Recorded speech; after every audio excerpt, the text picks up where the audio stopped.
Merci, Monsieur le Président. Ma question s'adresse au Premier ministre.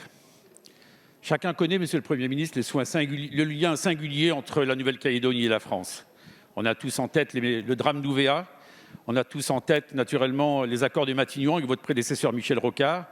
Et ce processus de 30 années qui a conduit en 1998 aux accords de Nouméa avec ce statut d'autonomie qui était envisagé. Et donc, vous savez, Monsieur le Premier ministre, que depuis, 3 consultations référendaires ont été organisées ces 4 dernières années. Les Calédoniens ont voté le week-end dernier et ils ont dit leur attachement à la France, à la patrie, la France. C'est une belle nouvelle pour nous, mais qui exige de notre part. C'est une belle nouvelle parce que nous avons en France la chance d'avoir une façade maritime extraordinaire, la seconde mondiale, grâce au département, au territoire d'outre-mer, avec ses richesses culturelles, économiques, géostratégiques. Mais un Calédonien sur 2 n'est pas allé voter. Il faut donc retrouver le chemin de l'unité, le chemin de la confiance, retrouver un chemin institutionnel, puisqu'en juillet 2023, on devra proposer, Monsieur le Premier ministre, vous le savez, un nouveau modèle institutionnel pour les Calédoniens.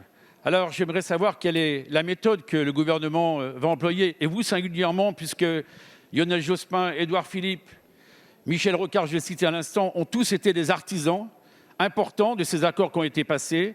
Donnez-nous votre méthode, votre calendrier, et dites-nous si oui ou non plus de souveraineté est envisageable pour ces Calédoniens qui ont réaffirmé avec cœur leur attachement à la patrie française. Ils seront encore plus fiers d'être Français demain, comme nous serons encore plus fiers qu'ils soient heureux dans la République française. Merci, Monsieur le député. La parole est à Monsieur le Premier ministre.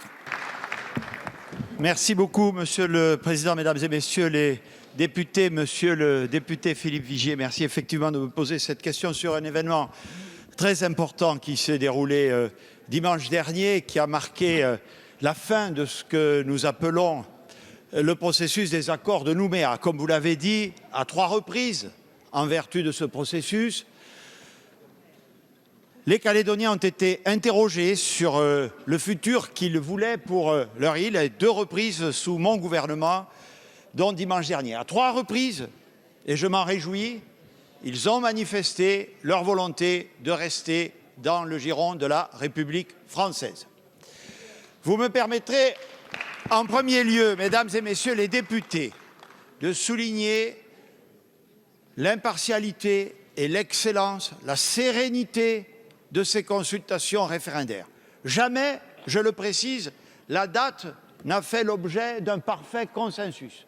Elle a toujours été contestée. Mais à chaque fois, les opérations électorales, y compris cette fois-ci, où, comme vous l'avez rappelé, plusieurs formations avaient appelé à ne pas participer au vote, à chaque fois, les maires, quelle que soit leur tendance politique, ont veillé à l'exécution des opérations électorales de manière extrêmement calme et extrêmement digne.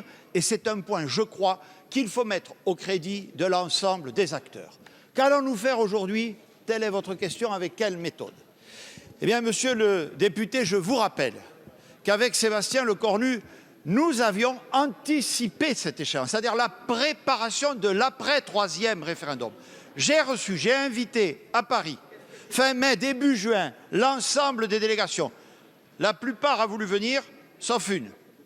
Et nous nous sommes mis d'accord. C'est d'ailleurs à partir de cette séquence que la date du 3e référendum a pu être arrêtée. Nous nous sommes mis d'accord pour, quoi qu'il arrive et quel que serait, nous l'ignorions évidemment alors, le résultat de la consultation référendaire, pour reprendre ce qui est toujours la même méthode. Depuis Michel Rocard, depuis Lionel Jospin, depuis les différents premiers ministres qui ont eu en charge ce dossier, c'est-à-dire la voie du dialogue.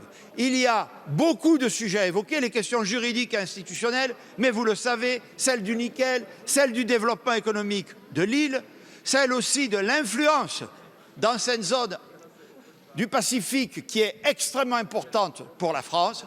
Sébastien Lecornu, vous le savez, qui était sur place à la demande du Président de la République et à ma demande, y est toujours pour précisément discuter avec l'ensemble des partis de la mise en place de cette méthode sur la base des orientations que nous avions arrêtées à Paris en juin. Nul doute que seul le dialogue nous permettra de construire un avenir de la Nouvelle-Calédonie dans la paix et dans la sérénité.